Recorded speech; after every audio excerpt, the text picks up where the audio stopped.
What up? What up? Welcome back, everybody. Sports Talk 49. I'm with the foolery today. As you can see, the title, the Liam Coen Chronicles. Liam Coen ghosts Tampa Bay for the Jacksonville Jaguars. I mean, you basically got ghosted for a dude that's on the fucking Monopoly cover. That's what you got beat out for. The guy that's on the Monopoly. All he needs is a monocle with the damn mustache. But I'm here with my boys, Big Game James Cannida and Jamal JayBuc Sanders. Y'all know the names. Y'all know the faces. Fellas, I'm gonna let y'all start off here, and I'm gonna jump in. Where should we start in all of this debacle? Hey, I'll look at it like this. Well, first and foremost, I want to give a huge shout out to the Tampa Bay Buccaneers organization, their brass.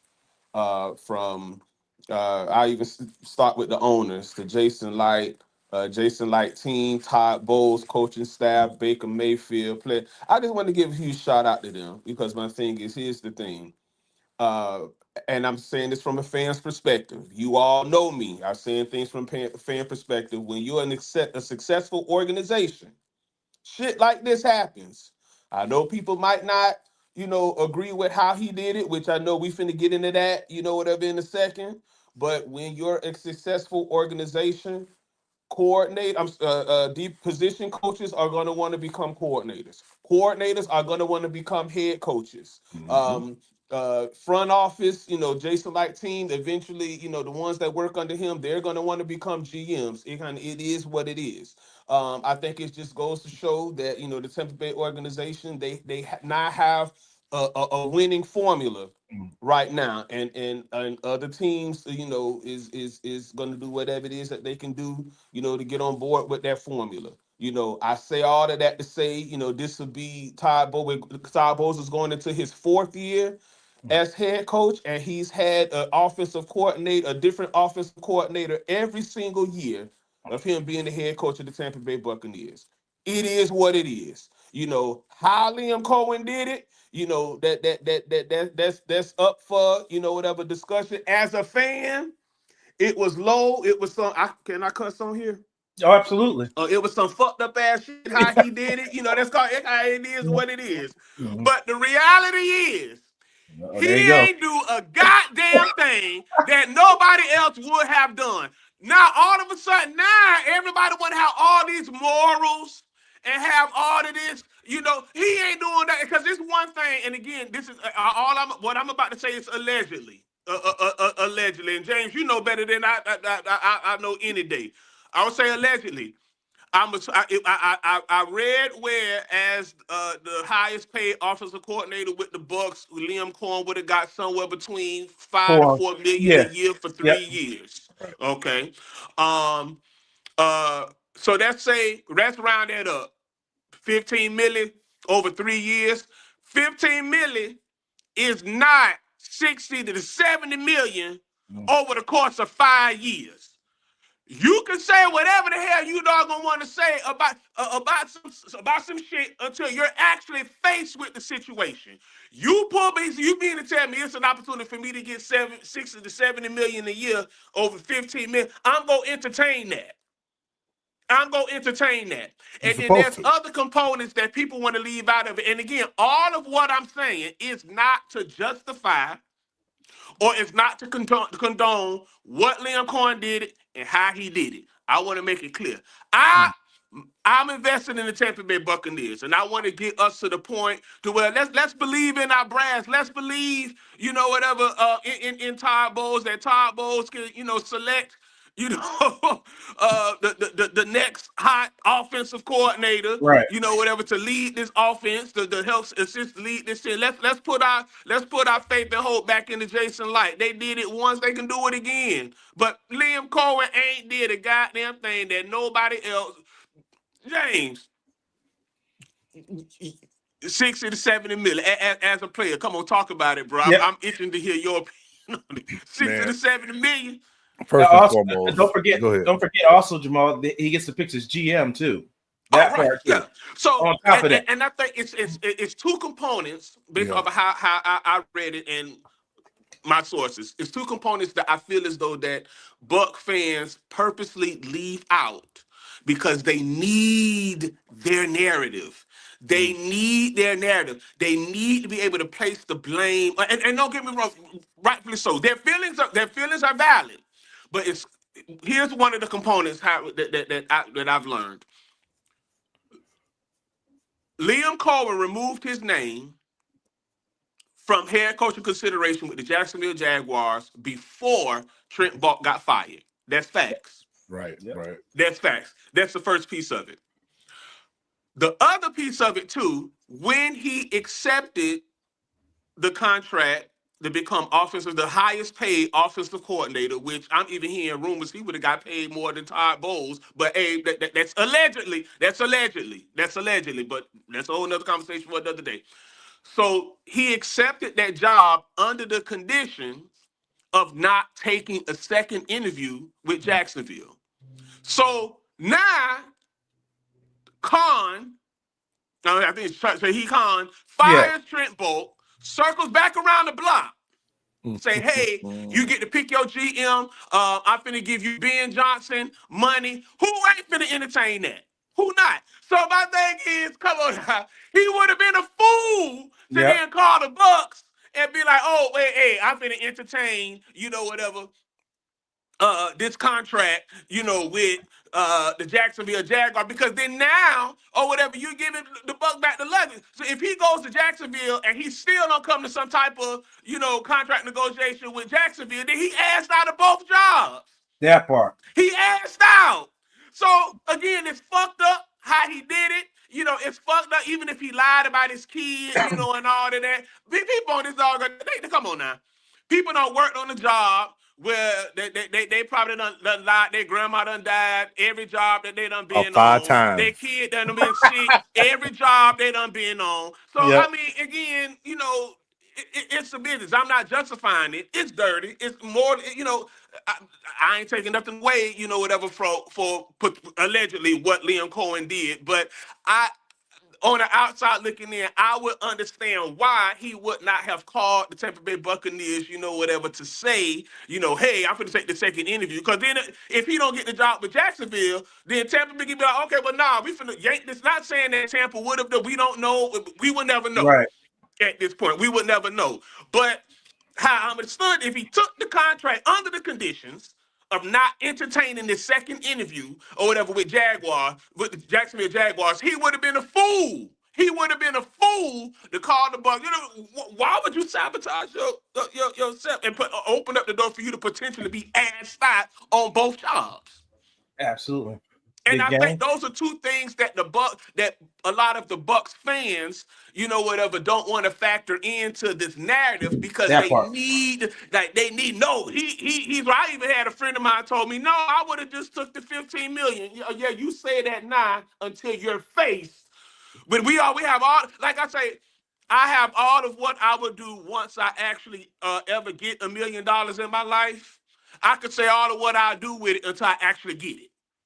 Until someone give me or whatever $1 million, I won't know exactly what I'm gonna do with $1 million until I actually have it. Same thing with Liam. You faced with 60 to 70 million and 15 million. You gonna entertain that 60 that 70 million? Find a lie. It sounds good. It does. You make a lot of great points. I love it. But at the end of the day, if you stand on anything, stand on your motherfucking word, dog. You said it best. I would be a fool. Everybody I know that has wanted to pursue coaching, get into NFL coaching, it's more often than not, it's to advance to the next pinnacle. Like you said, from quality control to position coach, from position coach to coordinator, from coordinator to head coach, from assistant personnel director to assistant GM, then to a GM. You're supposed to want to do that if that's what your goal is. Some people are content on being position coaches. But this is my thing. Don't go in on a handshake. Tell me it's all good. Then the next day, just no call, no show. I understand what you're saying. We all got that friend who's been at the job who grandmama done died 7 different times. Every time it's a different manager, and goddamn, your grandmama done died again. How many grandmamas you got? You know what I'm saying? It's their excuse. But at the same time, if Liam Coen is the man and the GM or the person they think he is and can be the coach he's going to be, he gonna land on his feet like a cat you throw from the tree. He not gonna land and fall on his back. So my whole thing with Liam Coen is I'm never mad at nobody going to get their bag. From 15 to 60 million, yes, you would be a fool. But at the same time, let them know what's up. Don't just pick the phone up after you shook my hand the day before or a couple days before. Now all of a sudden I can't find you. Now I pray to God you would not lie on your child being in the hospital, because one thing you don't lie on is your child or your wife's name. You know what I'm saying? You don't lie on your kid's name ever. Period. Don't do that.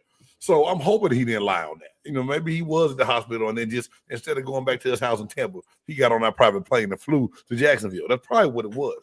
But at the end of the day, Buccaneer fans, you gotta get over it. Dave Canales left the year before. Liam Coen gone now. You can cry, bitch, moan, everything you want to do. Yep. It's not gonna put him back in the building. Nope. So now the front office and the head coach got to get to work and find the next best person. Next man up. Yeah. To be able to help take advantage of the quarterback we have on hand. Because that's the one reason that pissed me off. I ain't gonna lie to you. I was like, damn, this man finally came around, and I like the way he called plays to help Baker Mayfield in his offense. Now, did Baker still take chance and risk and turn the ball over sometimes? Yeah. Hell yeah. But Hell at the same time, look at every other quarterback in the league. You know what I'm saying? Most of your successful quarterbacks over time have always been risk takers and taking that gamble. You know what I'm saying? Call it an old rifleman. They're gonna take their chance of pulling that gun fast and you pull yours. It's some stuff, but at the same time, if that's gonna be our quarterback, you better go find the best suited coordinator to work with him and the rest of this offense to get it to have success, like we did earlier, you know, for most of this year on that side of the ball.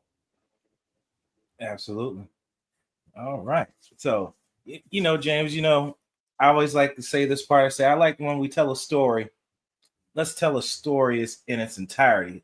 And I have a quick clip by a young brother that broken down Coen and the Tampa Bay Buccaneers before I get into my point, because you two made some solid points and y'all firing me up for jumping to my point. But let's play this first, and then I'm going to jump into it. Without the support and opportunities that my family and I have been afforded throughout my career, especially during this past season in Tampa Bay. We thank Todd Bowles for his continued support and the entire Buccaneers organization for the experience, and know they will have success ahead.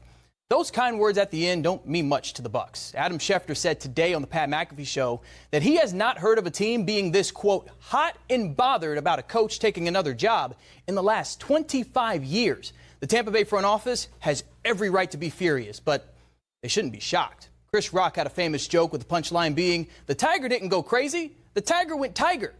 Coen went Coen. 7 years ago this month, the College of Holy Cross announced that Liam Coen was set to be their new offensive coordinator for the 2018 football season. By the end of that February, he left Holy Cross to be the LA Rams assistant receivers coach, calling it a dream come true. He then flip-flopped between the Rams and the University of Kentucky every year between 2020 and 2023. When he began his second stint with Kentucky in 2023, he said he missed SEC football, was in no rush to go anywhere, and was looking to plant roots. After that season, he joined the Bucs, calling the offensive coordinator job here a no-brainer. Now he's calling the Jaguars job the opportunity of a lifetime. I find it ironic that his new boss is Shad Khan, who is also the co-owner of All Elite Wrestling. There's a man on that AEW roster that I grew up knowing as Edge, the ultimate opportunist. Liam Coen is just like him. When there's a shiny new opportunity, he will cash in on it. The Bucs took two risks when they hired him. The first being that the offense would be like Kentucky's was compared to the rest of the SEC in 2023. The second was that Coen would do what he just did. Now, sneaking off to Jacksonville, ghosting the Bucs front office, not cool. But hey, Tigers go Tiger, Coen goes Coen. That's not shocking. I love that, dog. I love that right there. All right. Go ahead. You got some, Joel? Tiger go Tiger.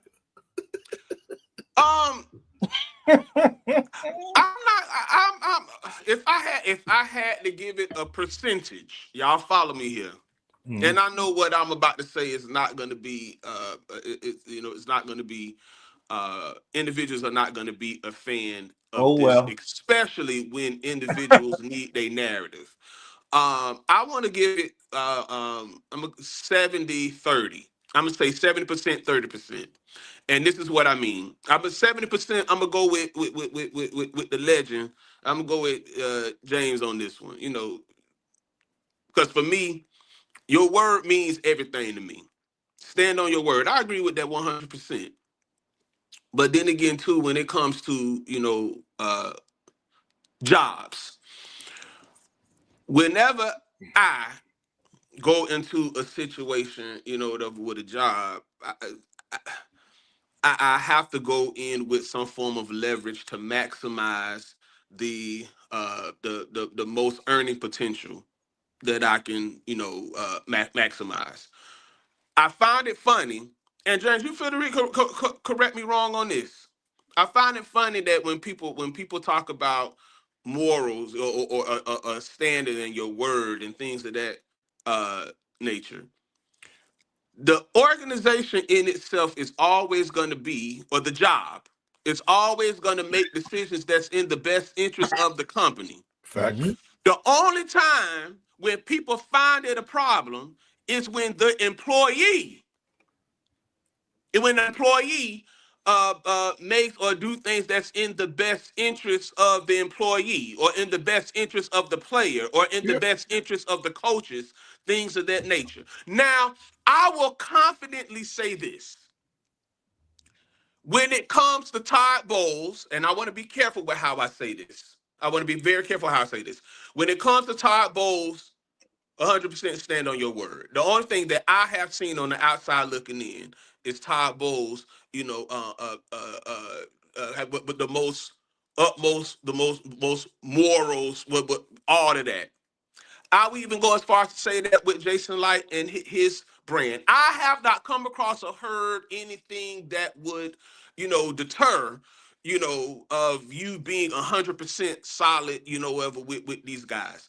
And as of recent, I would even go as far as to say that, whatever about the Glazers, and the ownership with Glazers. Now, there was a few times, which we're not going to get into that. There was a few times to where, some decisions that have been made that hasn't sit well, whatever, with some of the fans, I'm not going to mention, whatever, some past thing, but there is some things that individuals can point to where it felt as though maybe the Glazers, wasn't moral or standing on their word, or don't like how, whatever, they done certain things, or they made decisions that they felt as though that was in the best interest, of the organization, So my thing is, I find it appears to me that this narrative that only fits when it applies to players and coaches. Because the organization is always going to make a decision that's in the best interest of the organization. Mm-hmm.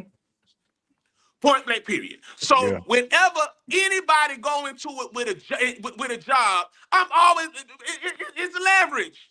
It's leverage. I only can think of one time I ever went on a job interview. I probably had 2 or 3 jobs, whatever, in the works, and I'm trying to leverage which one that's gonna pay me.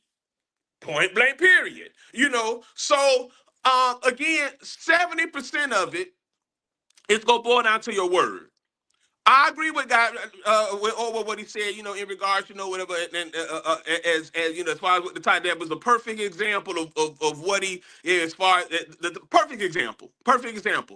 But the other piece of it too, I'm just noticing when it comes to people narratives, why does this always apply to players and coaches? Because my thing is, if when it comes to players' contracts, when organizations like, hey, whatever, we need to free up some cap space, whatever, the organization gonna make a decision that's in the best interest, whatever, of them. Or when they feel as though, hey, when it comes to coaches and it's time to get a coach out of here, they gonna get that coach, whatever, out of there. So it always seems that this narrative always apply when it comes to the players or the coaches, or when it comes to the employee. But it don't hold the same weight when it comes to the actual organization or the actual employer. Jamal, you make a good point, but think about it like this. Honestly, you're right. And I always say this. The NFL is nothing but a business. From a player and a coaching standpoint, you have to do what's best for you at the end of the day. That's why, realistically, I'm not mad about it. It's easy for fans to get caught up because they, too, most of the time, love the organization because that's the team they root for, right? So, like we say, not mad at all about your dreams and your goals if you want to be the coach. How he did it is the reason that most people are pissed off. I know that's why I'm pissed off. But at the same time, that was my old hell nah on my show the other night. But at the same time now, I'm not giving two damns about Liam Coen being gone because he's gone. But at the same time, everybody's not going to be stuck like that. And you're right. The business at hand, when it comes time to, hey, man, we need you to take a pay cut or we're going to have to let you go. Well, I'm not taking a pay cut. It's like XYZ was waived today by the Tampa Bay Buccaneers. Like, God damn, they cut my boy. Yeah, they cut it because they got to do what's best for the team. Your point was spot on, dead on that. And it's always going to be that way. But like, you know, Blake sent me some articles the other day. It really shows you the footprint of Liam Coen. So now that's even more reason for Buccaneer fans not to be pissed off at how he did it. You know what I'm saying? Like I said, I was one of the first ones. I do a short that the motherfucker coming back and feel like 30 minutes later, I see Liam Coen interviewing with the Jacksonville Jaguars. I say, time out. This must be fake news or I'm reading this wrong because I just got the news that he agreed to a term to be the highest paid offensive coordinator in the NFL. So what the hell is going on? So from that standpoint, it pissed me off for a second. But every point you made when it come down to the point of the organization's going to do what's best for the organization, so therefore the coach and the player have to do what's best for the coach and the player, totally understood. And even Blake playing that video when they said the Tiger and Coen is even more reason to be like, you know what? It was fucked up, but hey, we should have known. We should have seen it. Nobody should be surprised. We should have seen it coming. And now that's why I say 70-30. That's why I say 70-30. You know, it is what it is. I agree with that 100%. But James, I got a question for you. What's up? So, say for example, like we know, which is facts, that the Tampa Bay Buccaneer organization offered Liam Coen to be the highest paid OC under the conditions of him not accepting the second interview with the Jacksonville Jaguars. And what's the big issue? Buck gets fired. The owner circles back around the block, and Liam Coen called the Bucs and said, "Hey, you know, I've been offered the second interview, you know, whatever, with the Jacksonville Jaguars." He entertains it. He don't get the job with Jacksonville.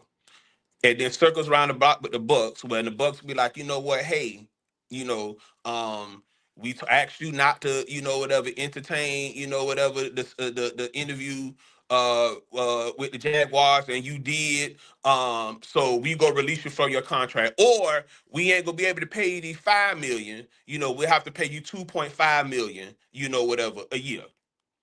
And then Liam Coen, you know, would the Bucs be standing on their word, or would the Bucs be making a decision that's in the best interest, you know, whatever of them, you know? They could have strung him along if that would have happened, but it's all hypothetical now. We don't know how it would have happened. Yeah, we don't know, right? Like I said, we'll never know. That being said, if as a person, we all know, if you think, damn, if I don't take this now, because trust me, I was thinking about this. Look at Byron Leftwich. At one point in time, he was one of the hottest candidates out there. Didn't take a job. The next year, things went downhill. Byron Leftwich, you don't even know he's alive somewhere right now. Like, you ain't heard his name in years, right? So I get what you're saying. The window of opportunity is like the same thing with Houston. Right, the same thing with Houston OC. He was hot last year. Yeah, he was hot. Now he out of a job. Yeah. Like, Jamal, what you say is relevant. I mean, it's very good points. At the end of the day, I'm not mad. Like I said, not mad at Liam Coen jumping on the opportunity that he had to jump on. But to me, the way everything was handled was just piss poor. Now, every Buccaneer fan, like I said, for the first 24 to 48 hours of all this happening, you should have been mad as hell. Yeah. Hell yeah. But now, coaches too. Yeah, coaches, everybody. Because the promo video they made, like, he's back. I'm excited. Yes. All this stuff, just to see, like, damn, to see them all dejected the way they were after. All you need was womp. Yeah. Hey, Jay, I got one even better for you, boss man. When Trent Bulk got fired, And one thing about me, anything that, just the mere fact that, hey, I'm about to say this on your show, Blake. I mean, I have receipts Go to back ahead. it up. I said the Jaguars finna circle back around the block for Coen, You already knew especially it, huh? after Ben Johnson already took the job. I said That they finna part. circle back around the block. So I hit up, whatever my forces, whatever to be. I got 4 people that I'm gonna hit up. If I need to find out something or whatever, that I know 70 to 75% of the time I'm gonna get the information I need. I got 4 people I'm gonna hit up. 3 of them was like, no, I think it's kind of sort of a done deal. Once the Bucs announced it and it leaked, went out in the media and all that, it's kind of sort of set in stone. And 1 hit me back. 1 said, you might be on to something. You might be on to something. At 12:30 that day, my source said Liam Coen, Jacksonville, right now. 12:30 that day, I got the receipts to prove it. 2:30 that day, he said Liam finna take that job in Jacksonville. 5:30, Adam Schefter reported it. Yeah. 5:30, Adam Schefter reported. Got one better for you. Apparently around 5 o'clock, that's when Liam Coen called Todd Bowles. Little do Liam Coen know, the Bucs was already hitting on to the game. Bucs already knew. I guess whoever, once the media person got a hold that Liam Coen was in Jacksonville, that already got leaked to the Bucs. Right.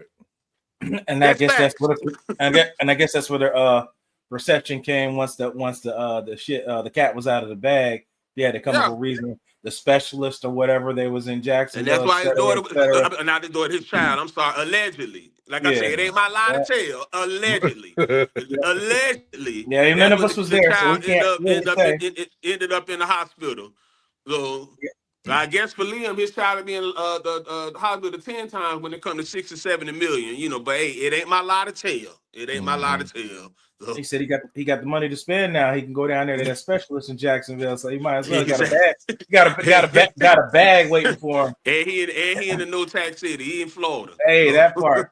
What you know now. Hey, man, it's just like you guys bring up a lot of points and stuff. Like me and James just recently, I think on like the end of the season when we're talking about everything. And James, what did I say on here about? I said, what about this man makes you believe that he is just this guy that's just going to come in and keep leading this team to success? It's been. I said, you remember I pulled up his resume. His resume. I said, this dude jumps around from this, that, and the other. I said, do you really want somebody like that running your organization that's finally got the stability that it's been craving for years? You've got a system now where your coaches are becoming coordinators. You got people from your office becoming GMs elsewhere. You're finally where you need to be and going in the right direction. I said it for years. I said you'll start being a winning franchise when you start doing that. Winning teams have coaches that leave and go everywhere. That's on the high school level, that's on a college level, and it's damn sure going to be in the NFL.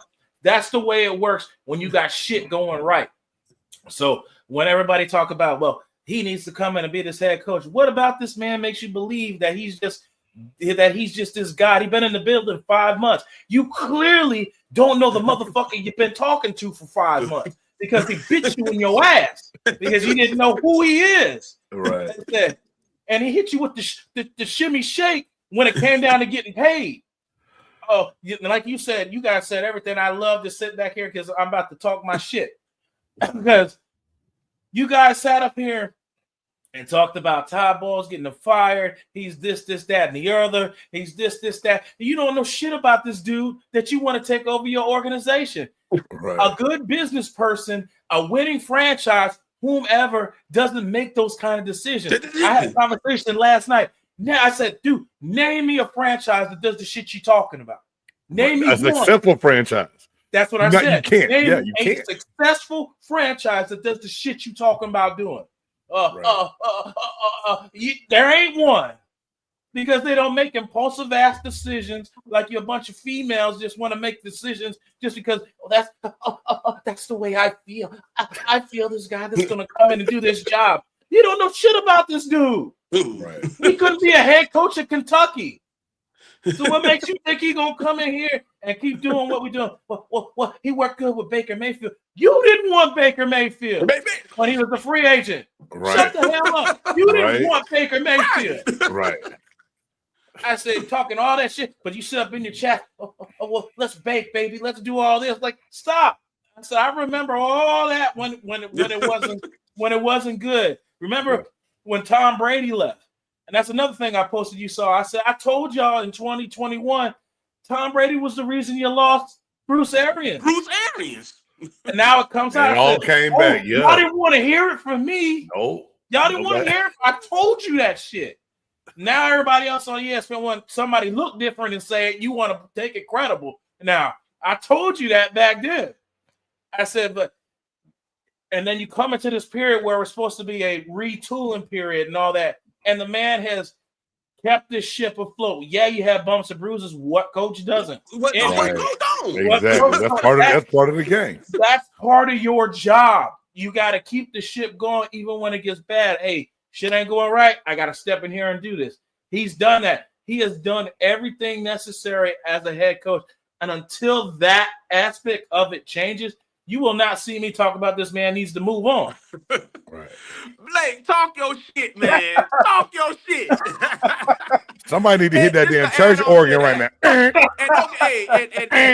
And both of y'all correct me if I just want to add to that, Blake, if you don't mind. Now, don't get me wrong. And I feel as though when it comes to players and coaches, whether I like a player, dislike a coach, it don't matter. Whenever it comes to assessing, a player or any situation pertaining to the Tampa Bay Buccaneers, I try to be as neutral as much as possible. It's hard, but Did you got I have a few moments of my gripes, whatever with Todd Bowles? Maybe. But what I don't like what fans do is anything that's relatively related to the success of the Tampa Bay Buccaneers. Todd Bowles don't get none of the credit. Nope. It has to be somebody else. Only the negative. None of the credit. So say, for example, I love this narrative of there's two things I want to touch on real quick. I love this narrative of Todd Bowles don't know how or whatever to make adjustments. Oh, Lord. When facts remain, since the bye week, the defense only gave up 9 points. And this is prior to playing bad the wild opponents. card game against Washington. They gave up 9 points in the second half. Okay. Yep. We go on that streak. We went on. That was what we went 5-1. Five again. 5-1 in that stretch. Come against the playoff game against Washington, the touchdown that they gave up, or whatever in the second half against the Commanders in the second half was off of a turnover by the offense. Now there was still no guarantee if but the fact remains. So my thing is nobody can't point that out whenever it comes to him not being able to make adjustments. But then when you point out that he is very well capable of making adjustments, he can't get the credit, whatever for that. Or they blitz he don't get the credit. Even let's go back to when he was a coordinator. If we want to push this further, I will not take nothing away from the GOAT when it comes to Tom Brady. He the GOAT for a reason. Yeah. And I am grateful to God that he chose the Tampa Bay Buccaneers to come and play. I'm not taking nothing away from the GOAT, the best that ever did it.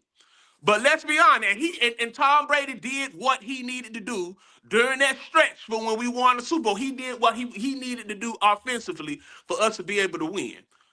But let's be honest. The defensive play during that stretch played phenomenal. Yeah. Todd Bowles don't get that credit. Nope. Or it's it just proves, whatever, that he's capable of whatever of being a coordinator. Or he's only as a head coach, he's only winning because the NFC South is not a good division. It's always Todd another Bowles can't control the teams that's selected in the division. Yeah. We can't control what Atlanta, Carolina, and New Orleans do. Right. They talking about how the New Orleans was in cap hell all of these years. If we want to be honest, this is our cap hell too, and yet still he's finding a way to keep winning. So any of the success, Todd Bowles can't be associated with none of the success. Even I'm not going to even use the I word. A person on Facebook had the audacity to say, Well, Jason Light did a good job in choosing the offensive coordinators the past few years. I'm sure Jason Light, wait, whoa.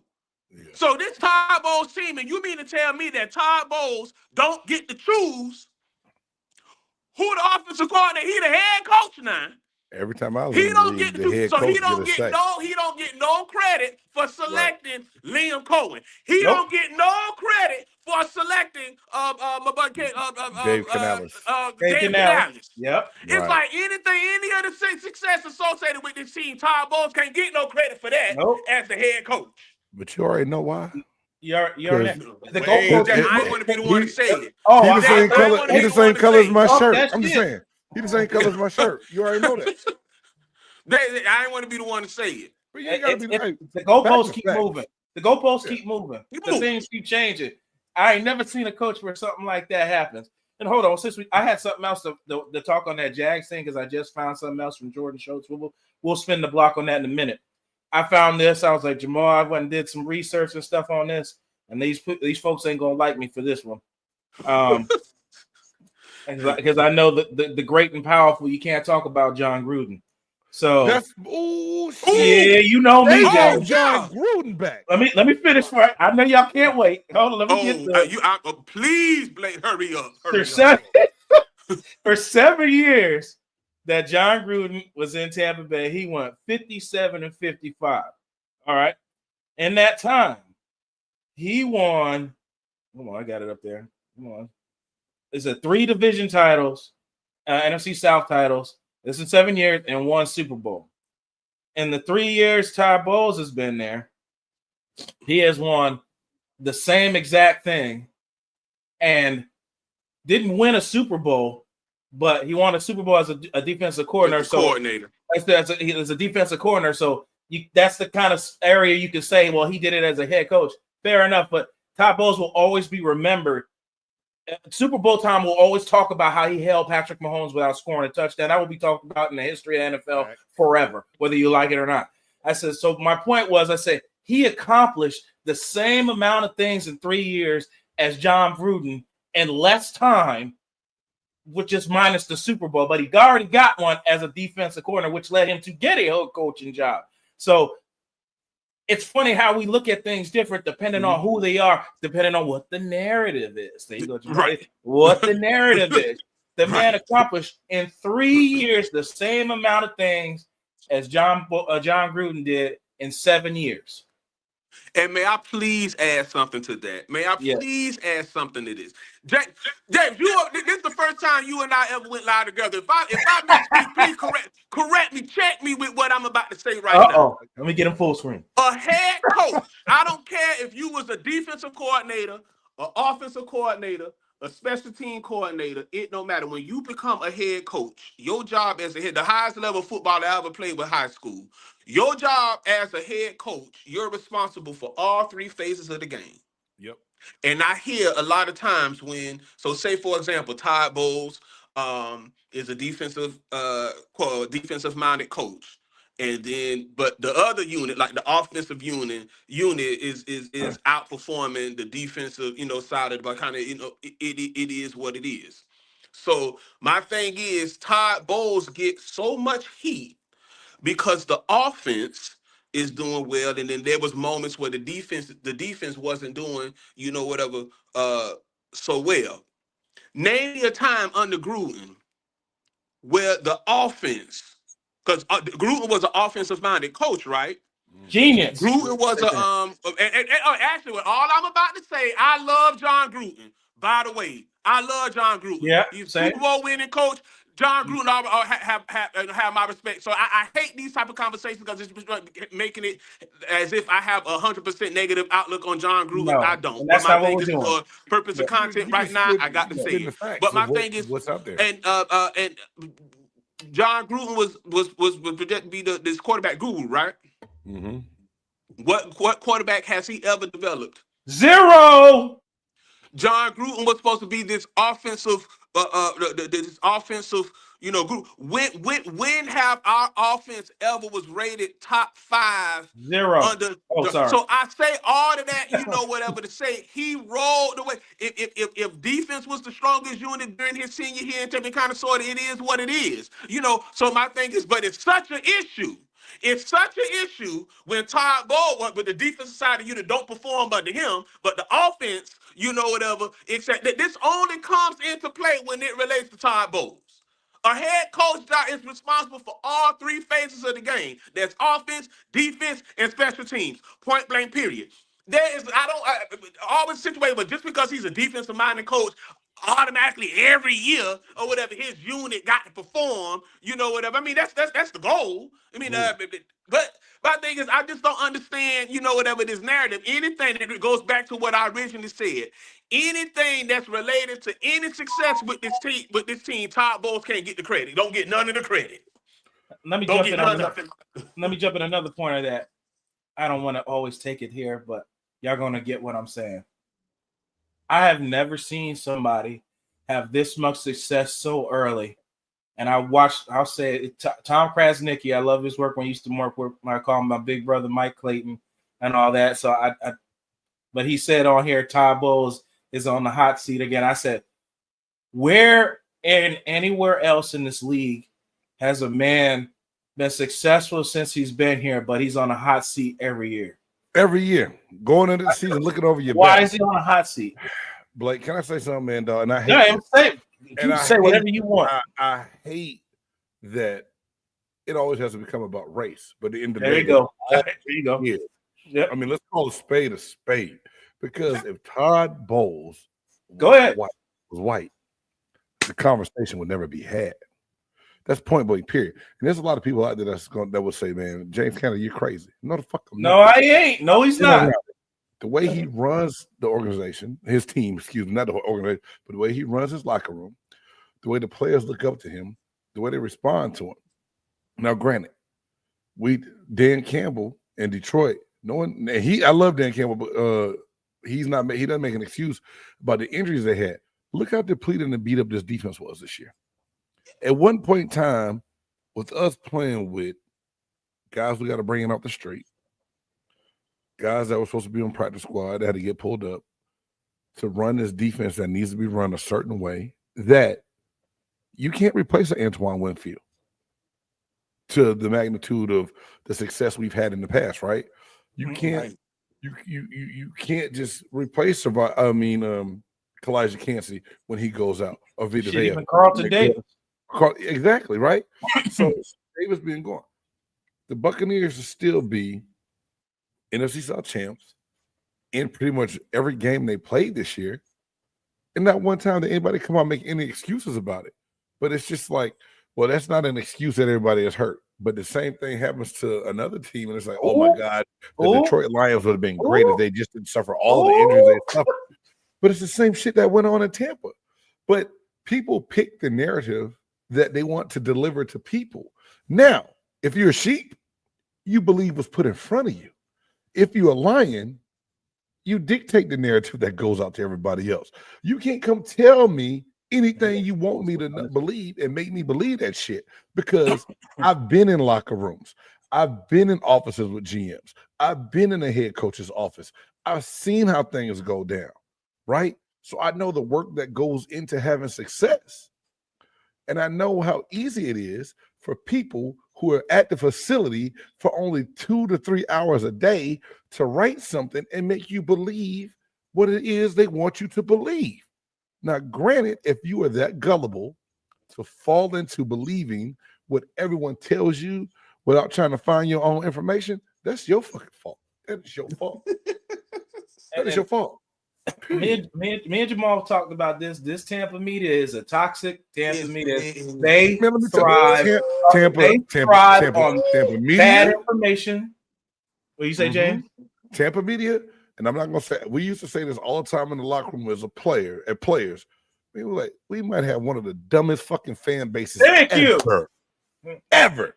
And that was said by players in the locker room, and they still saying the same shit from the guys I talked to. Yeah, I played 20 years ago. And a lot of these fans ain't got no smarter in those fucking 20 years. Yep. Ain't nothing changed. Ain't nothing changed. Nothing. And me and Jamal said, that's why Jamal say what he said. A lot of people get it. Some people don't. Whatever. If those you'll catch up eventually, or if not, oh well.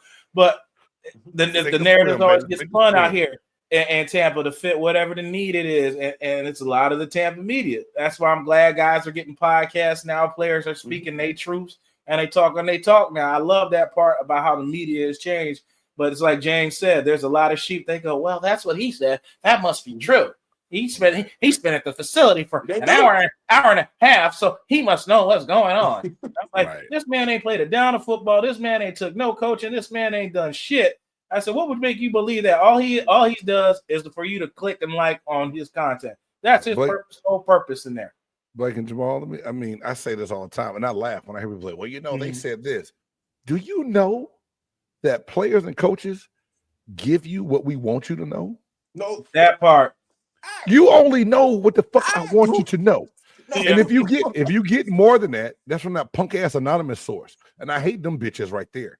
Don't you ever sit back and talk about, well, an anonymous source told me, bitch, stand by your name. If you got something to say that shit with your chest and let everybody know. So this is my thing. I sit back now and I hear people talking about, well, so we reported this from One Buck Place today. I'm like, you know what? They said that shit because they knew you was gonna say that and then get your spin off of it. You don't know a third or a fourth of what the hell is really going on inside that building, unless they want you to know. So if something gets leaked, something that's relevant that gets leaked out and gets told, it's normally from someone that's anonymous that basically don't have a spine. But 9 times out of 10, players and coaches and GMs, we tell you what we want you to know. Other than that, you don't know more. You don't know half the shit that's going on in that building and what's happening and what's about to go on. And that's the part that cracks me up about people. When I listen and I see I go to Twitter and I go to Instagram and I see the posts, I'm just like, y'all have no fucking clue what's really going on at all. None. No clue. How many times I tell you, James, I said how these guys I hang out with sat right over here, had drinks with. I said, boy, I could make a killing. I said, telling the stories. I said, but I didn't get in this business to do that. I would never do it. And I'm never going to do it. I said, hey, you know better than I do, Blake. Yeah, I said, because like I'm not here to ruin somebody's life. I said, I know people have been in rehab that the team tells them that it's personal things. Like, you guys have no idea what these guys do. And I got a lot of respect. I used to listen to guys having Alcohol Anonymous class, and I'm listening to guys that you watch on television in these classes online dealing with real life issues that they got to deal with. Like you said, you don't know half the things, and the media would spin it and make this guy look like the worst person in the world, but in reality, they're still a person at the end of the day. Let me spin the block. I know you're gonna jump into it. Let me spin the block before we get too far down the rabbit hole. I saw this part by Jordan Schultz. He was talking to the herd on the herd, and he was talking about a lot of things you were saying, Jamal, about Coen spinning the block and all that type of stuff. So let me post it real quick. The big issue is Trent Baalke, Coen interview with the Jags went very well. The next day, he alerts Jacksonville, you know what? I appreciate the opportunity, but I want to remain in Tampa Bay over the next couple of days. I love Baker Mayfield, love Todd Bowles. The Bucs make him one of the highest paid coordinators in the league, $4.5 million. Everybody's happy. It's copacetic. Then you fast forward 24 hours. The Jags fired Trent Baalke, and now all of a sudden they start bombarding Liam Coen. Hey, would you be interested now that Trent's out? What can we do to get you in the building? Give us another chance. As it was described to me, they were going to make Liam Coen say no, not once, but twice. Okay. So they bring Liam Coen secretly. That happens, by the way, in college a lot. Absolutely. They bring Liam Coen secretly into Jacksonville. Nobody knows what's going on. And they meet with him basically all day, and Shad Khan becomes very enamored, blown away. And as it was described to me, and I reported this last night, they were not going to let Liam Coen lead the building. That's how well it went. And you asked me, why not Trent Baalke? What's the big issue there? The big issue is Trent Baalke is a survivor. He survived Jim Harbaugh, Jim Tomsula, Doug Peterson, Urban Meyer. Now you start to think, if I'm Liam Coen, why would I go to Jacksonville with Trent Baalke? Talk about not having alignment with the GM. It doesn't make any sense. And the other part, this is important to know, Colin. It's ironic that it's from an OC from the Bucs to the Jags, because if you rewind the clock 3 years, Byron Leftwich was in a very similar position. The Jags wanted him. Coen interviewed. Yep. Go ahead. But when Blake said it don't hold weight, when JayBuc said it don't hold weight, when somebody that been in the that made a living in the NFL locker room, when he said it don't hold weight, it don't hold weight. Nope. We just talking. Yeah, yeah, it don't hold weight when we say it. And then that was the best part. I said, "Oh, I got to play this because you were just talking about that when he mentioned Byron Leftwich ain't got a job since." Boy, when you met, I said when you he's mentioned, like, "Where's Waldo?" I'll be like, yeah. the other day I was like, "What the fuck?" The other key part I liked in that you heard him say on air, he said secretly met with the Jacksonville Jaguars. So that's going to hurt a little bit as far as Cohen's story about the kid thing because he said secretly. Right. And I don't know how much credibility Schultz knows on that. So I know somebody's going to check him on if it's not true, but he said secretly. I mean, what do you guys?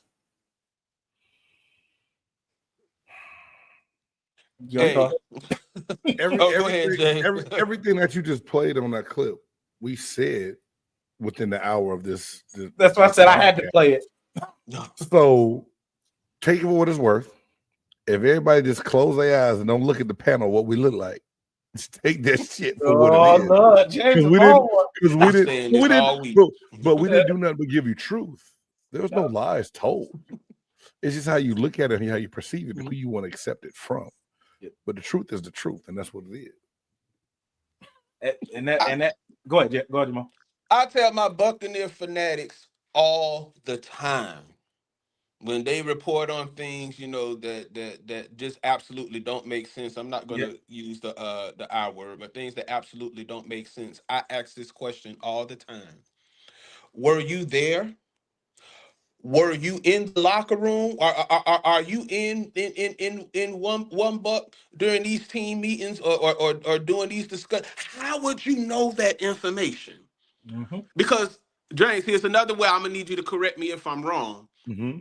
Even the Buccaneers organization control what access the media has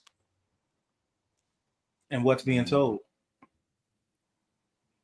See, that's the thing. There is no one in any media from whatever the well-known media people. There is no one that is around the team 24 hours a day, 7 days a week. Right. Even when the media come during practice, they're only there for a lotted amount of time. They only have certain access. They have a window, yeah. Right. But we all need this narrative. Y'all. And then I'll even go as far as to say, even when it comes to the Tampa media brass, when you have certain individuals that's not on that, just to, say shit, just to sell, whatever stories, they'll figure out ways to cancel you out. But they very crafty. They cancel. They know who commands the attention. They know who and what to say, what to. They'll figure out a way to cancel you out. Mm-hmm. Been doing my thing is, it's all about that narrative. It's all about selling stories. It's all about clicks. It's all about likes. And it is what it is. What you talked about people standing on your word and things like that. And I always say this quote, and I'll still say it till it changes. The word of man used to mean something. It doesn't really mean much anymore. And I always say another thing. I said, fake is the new real. Yep. Fake is the new real. I said, damn, I wish I had my button geared up for that one. Fake is the new real, and a lot of people don't even realize what real is when it's in front of you because you're used to fake. Yep. And that's just the core of that person or whatever it is. So when people tell you things, and I love that you both pointed this out today, us being 3 black men on here, and we don't work for one of the 4-letter networks. Nobody's going to tell me what narrative I can spin or not. So whether you want to believe what I tell you or not, I think I've been very credible. I wouldn't have the group of people I talked to if the stuff I said was lies. Right. If the stuff I made up was spin, to fit whatever narratives. And I just it's crazy that that we literally said the same things that people on big time networks said what we said verbatim in this last hour. It's just wild. It all depends on who's giving, like you said, Jamal, depends on who's giving the info. Mm-hmm. No, it can't be you. It can't be Blake Anthony. Mm-mm. It can't be Jay. It can't be JayBuc. It can't be James. It can't be us. No, it can't be us. No. But it's all good though. It's all good. It's all good. Hey, at the end of the day, as a fan, Jay, I don't know if you ever heard me say this before. I'm a fan of the Tampa Bay Buccaneers. I speak my whole essence is me as being a fan. My whole demeanor, my whole talk, how I speak, it will speak from the perspective of a fan. That's what I relate to. That's how I see this game from a perspective of a fan. We have fan perspectives. The media, they have their perspective. Players and coaches, they have their perspective. The organization, they have their perspective. And I think once Buccaneer fanatics understand that, it'll help a lot of us, be able to navigate when it comes to, our love for the Tampa Bay, Buccaneers, kind of sort of, it is what it is, but hey, I as much as this Liam Coen situation, it hurts. God, it hurts. I would have loved another crack at it, next year with this offense, and they bringing in some pieces on defense, and It's got to be a gets defensive another, draft. Draft, another draft, to bring in, some pieces. I would have loved another crack at it with Liam, being in charge of the offense, but then also too, it just goes to show that the Bucs brass is doing what they need to do. It's kind of, it is what it is. So now, this is one thing I teach my folks in the field that I work in, which I will keep that, that remain anonymous. Sometimes the brain recognizes anxiety the same exact way as it recognizes excitement. Same exact way. So instead of us, it's not gonna do us no good to have all of this built up, feelings and emotions in regards to this Liam Coen situation. It's not gonna, help us, wonder what's gonna. Let's get excited about the next offensive coordinator, whatever that comes in. Dave Canales ain't my understanding ain't called plays. The Evan is like until he became an offensive coordinator for Tampa Bay Buccaneers, and he was able to get a head coaching job. Liam Coen, with the tiger stripes and all of that, you gain the fact. Lions, Tigers, and Bears. Oh my! The success that he's had with that top 5 in rushing and top 5 in passing. Come on, now that ain't never happened in history of Tampa Bay Buccaneers. Even when James was playing. Nah, I'm just joking. No. You're not joking. You're not joking. I know who my quarterback was when I first got to Tampa. He just had to get him. We had to get him. But hey, so y'all, us being fearful or having all of this anxiety, and I know, and Buck fans, I know we operate under the space of PTSD. Just how we had these 5 years, straight playoff appearances. I was, hey James, I was born in the middle of that 14 double-digit losing season. As a season ticket holder, I went through out of the 12 out of those 13 straight years of missing the playoffs as a season ticket holder. As a season ticket holder, I sat through at least 12 of those years as a season ticket holder. Buck fans, I get it. But my thing is, us having so much anxiety about this whole situation, it ain't gonna do us no good. Let's flip that switch. Let's get excited about the next offensive coordinator that's gonna come in and get the same success with Mike Evans, Baker Mayfield, that stellar offensive line. We got three bulls back there running that ball. Jalen McMillan, coming on. K.I. I'm proud of K. I'm proud of that tight end. group, and hope, fingers crossed, we can get Chris, whatever, back in the building, hopefully. But I'm excited for the next offensive coordinator to see, the offensive coordinator get the same success that he got with the previous two offensive coordinator guy, and if he get offered, whatever, a head coaching job after 1 year, then it is what it is. That means that the Bucs brass is doing what they supposed to do, and it is what it is. So, hey, I'm excited. I'm excited for the next person to come in. The next OC, to come in and to kill it.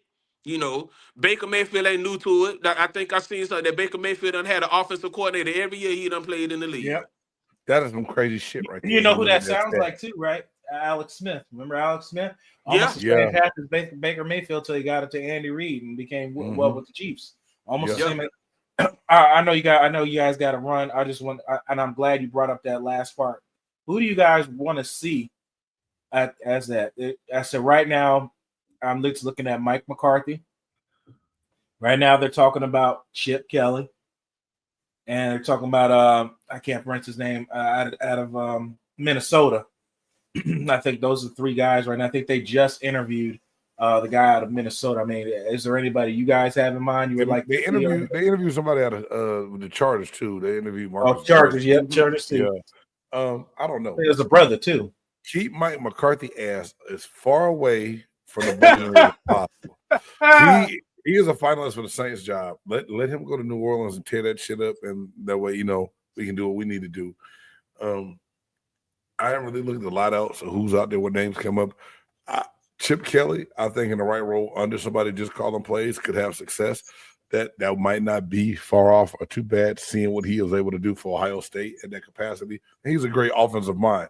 He's just not head coach of it at all. So that might not be a bad thing, but at the end of the day, the way it's been rolling, whoever can come in and utilize Baker and continue to capitalize on Bucky Irvin and utilize Rachaad White more as well to go along with that receiving room that's going to have to be built up if Godwin does get away and Mike is going into year 12.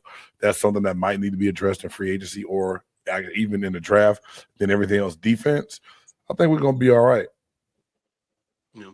I'm hearing I cannot pronounce the guy name, y'all. It's a passing coordinator from the Rams. Shell House. I cannot pronounce the guy name. Okay. He was a former quarterback from Illinois. I think